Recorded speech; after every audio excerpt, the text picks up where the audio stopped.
Hello friends, আজ বানিয়ে দেখাবো জিরা রাইস।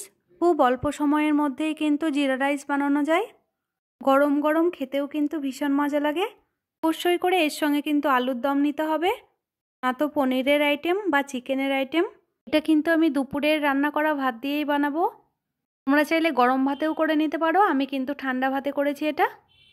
কিছু সময় ভাত কিন্তু বেশি হয়ে যায়, তখন কিন্তু আমরা বুঝতে পারি না যে কিভাবে এই ভাতটা শেষ করব।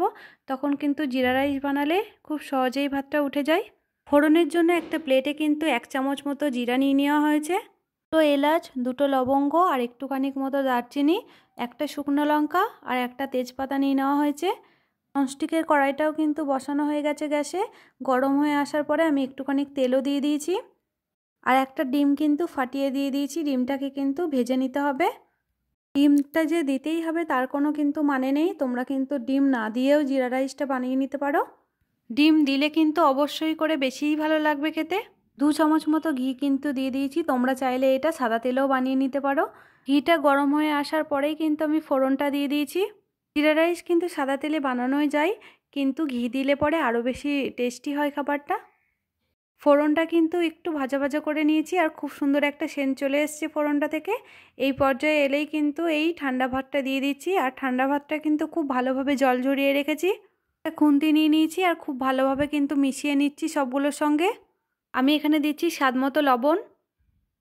লবণ চিনির মাপটা কিন্তু একটু ভালোভাবেই দিতে হবে, খুব বেশি দিলে কিন্তু খেতে ভালো লাগবে না। তো চিনি দিয়ে দিচ্ছি। চিনি আর লবণটা কিন্তু আমার দেওয়া হয়ে গেছে। খুব ভালোভাবে খুন্তির সাহায্যে কিন্তু মিশিয়ে নেব। হাতে কম সময় থাকলে এইভাবে কিন্তু জিরা রাইস বানিয়ে নিতে পারবে তোমরাও ঘরে। এটা কিন্তু তোমরা গরম ভাতেও করে নিতে পারো, আর বাচ্চাদেরকে বানিয়ে দিলে কিন্তু খুশি মনে খেয়ে নেবে এটা। জিরা রাইস কিন্তু অন্যরকমভাবেও করা যায়, সেখানে কিন্তু অনেক রকম সবজিও দেওয়া চলে এবং একটুখানি হলুদও দেওয়া চলে। সেটা আমি অন্য কোনো ভিডিওতে তোমাদের শেয়ার করব। জিরা রাইসটা কিন্তু আমার মোটামুটি বানানো হয়ে গেছে। এর ওপরে কিন্তু আমি ভেজে রাখা ডিমগুলো দিয়ে দিচ্ছি। ডিমগুলো দিয়ে ভালো করে মিশিয়ে নিতে হবে। তোমাদের বাড়িতে যদি কারি পাতার গাছ বা কারি পাতা যদি তোমাদের বাড়িতে থেকে থাকে, তাহলে কিন্তু ফোড়নের সময় কারি পাতা দিলেও খুব সুন্দর একটা সেন্ট ওঠে। আমাদের বাড়িতে কিন্তু কারি পাতার গাছ আছে, কিন্তু সন্ধে হয়ে গেছিলো সেই জন্য আর তুলিনি। তোমরা বানালে কিন্তু অবশ্যই করে কারি পাতা দেবে, তাহলে কিন্তু আরও খেতে ভালো লাগবে। ডিমটা তোমাদের ইচ্ছে না হলে কিন্তু না দিলেও কোনো অসুবিধা নেই। ডিমটা দিয়ে জিরা রাইসটাও খুব ভালোভাবে মেশানো হয়ে গেছে, আর প্লেটেও কিন্তু তুলে নিয়েছি আমি। এবার তোমরাই বলো দেখতে কতটা লোভনীয় লাগছে।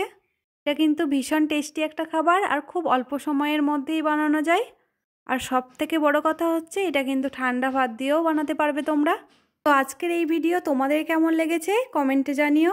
যারা নতুন বন্ধু আছো তারা কিন্তু সাবস্ক্রাইব করে দিও, পাশে থাকা বেলটিও অন করে দিও, শেয়ার করতে ভুলো না কিন্তু। আজকের মতো টাটা বন্ধুরা, আবারও ফিরে আসছি অন্য কোনো দিন অন্য কোনো রেসিপি নিয়ে।